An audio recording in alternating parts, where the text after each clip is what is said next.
for our listeners who are probably like overseas or might not be able to have access to the product that you developed yet, tell us about what it really tastes like, because you guys call it bottle of bread, BOB, right?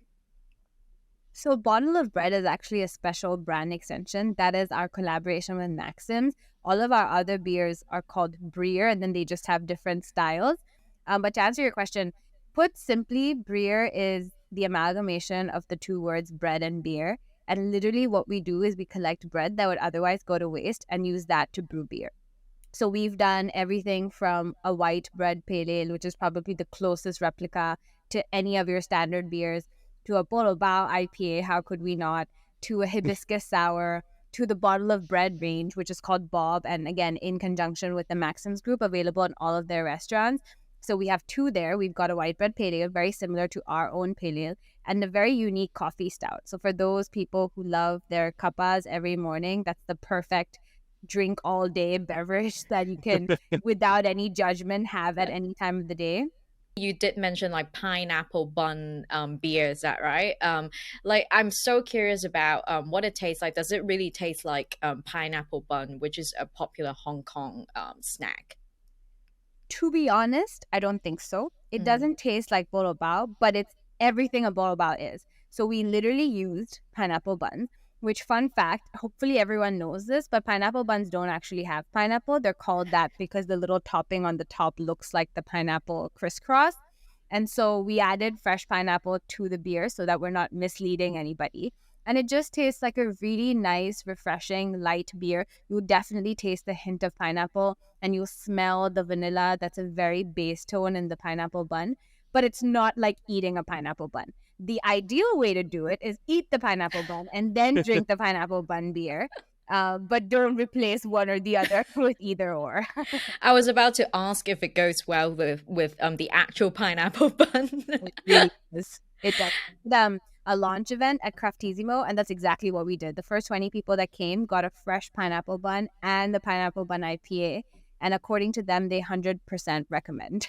Hmm. Amazing. I want to know a little bit more about the whole production process. Like how did you really turn bread to beer, and initially how did you figure out that's the way to do it? Yeah.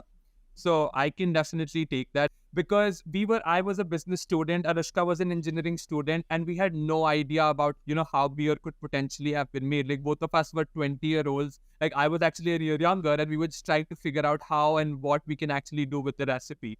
So it was a very long journey first in order to be able to figure out as to how can we, like recycle or upcycle bread into beer, and what are the sugars which we can extract from bread, and then how can they actually go into making beer as well.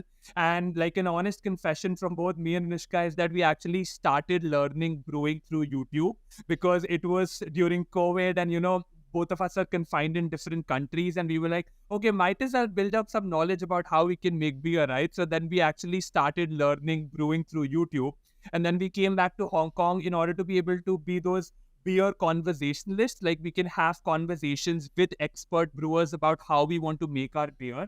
And that's actually how the journey started. So I remember it was June of 2020 when we actually started piloting our first batch of products. And, like we actually, I think, did 20 pilot batches, and like all of them being of different flavor profile. Like some were very salty, some were very sweet, some were not even edible. So because we were just, it was a hit and trial approach. Like we didn't know what would work and what would not work. And then we were just trying to figure out in that process. And I think one thing which was really important is that we always listen to our prospective customers. So once we had a good batch in, we actually set up like multiple booths. So I remember that we did one good tasting batch and we set up a booth and we actually went out and made people have samples of it.